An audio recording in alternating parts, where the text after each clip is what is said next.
What if you could replace insulin injections with a tiny implant placed just under the skin? No shots, no pumps, no immunosuppressants, and it actually works. So far in animals for up to 90 days. Welcome back to Diabetes Nerd. I'm Ginger VIEIRA, and today we're breaking down an early stage study coming from the Massachusetts Institute of Technology. And yes, this one is pretty sci-fi in the very best way. Okay, so here's the deal. Now we know that implanting islet cells into a person with type 1 diabetes can restore insulin production. Islet cells contain beta cells. Beta cells produce insulin. If you have type 1 diabetes, your immune system has attacked and destroyed the beta cells in your pancreas. Now, for a transplant of islet cells containing beta cells, you would need to protect those cells from that immune system attack. And that means immunosuppression, which is still a big problem in most of the diabetes cure research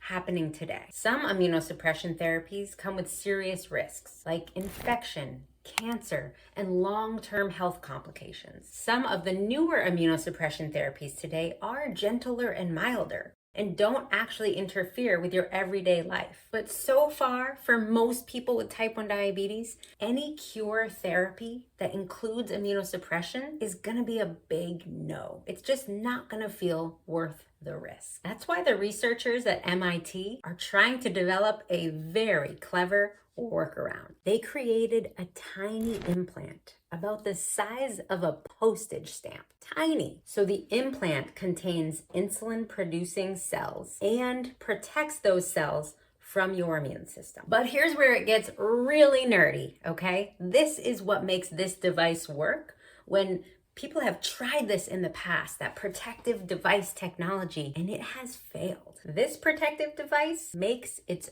own oxygen. Normally, when you try to protect transplanted cells with a device, you end up blocking the oxygen supply to those cells. And without oxygen, those cells are gonna die. This device solves that problem by splitting the water inside your body to generate oxygen. Yes, literally using your body's own moisture to keep transplanted cells alive. Okay, it gets even cooler and even more sci-fi. So the device is powered wirelessly with a little antenna placed on the outside of your skin, which means there are no wires and no batteries actually inside your body. So the oxygen that's generated from the moisture in your body gets stored and delivered gradually to the transplanted cells, while the hydrogen just diffuses harmlessly. The result is that you have healthy, fully functioning cells producing insulin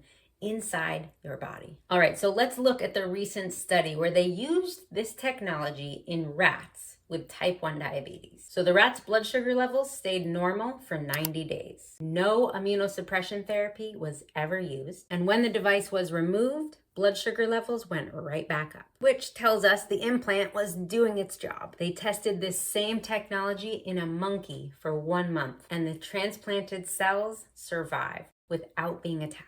Okay, but before you throw your insulin pump in the garbage, let's remember that this is early stage research, and there are still a few challenges with this really cool science. First, the body is developing scar tissue around the implant, which is honestly common with any type of implant technology, even breast implants. The second challenge is that the cell's response to glucose levels is slower than a real pancreas. Third, the study using the primate was actually really way too short for us to know if this would work long-term in humans. Which brings us to the fourth challenge, that this is still only being studied in animals. So we don't know yet how well this will work in humans. And we do know from past mouse rat research that our immune system and our overall system is significantly more complicated than treating type 1 diabetes in a mouse or a rat. Okay, so we're not there. We're not ready to sell this around the corner from your home, but this is a big step forward because past technology in cure research has tried to develop some kind of encapsulation device to protect cells. And so far, in most of that research that we know of, the cells don't survive. So in this study, with this technology, with something the size of a postage stamp, the cells are surviving, which is a really cool step forward in this approach to curing type 1 diabetes. And this type of technology could be used to treat other health conditions, developing other types of proteins or hormones or medications directly inside the body. All right, what do you think? Would you sign up to get an implant the size of a postage stamp put just under the skin that contains cells that could produce insulin for you? Let me know in the comments what you think about this early stage research. And don't forget to subscribe to the Diabetes Nerd YouTube channel. While you're at it, check out diabetesnerdnetwork.com. It is the new hub for all things diabetes research. And if you're looking to learn more on your own, I have a whole bunch of books. Exercise with type 1 diabetes, pregnancy with type 1 diabetes. I've got books for kids. Check me out on Amazon. Look up Ginger VIEIRA.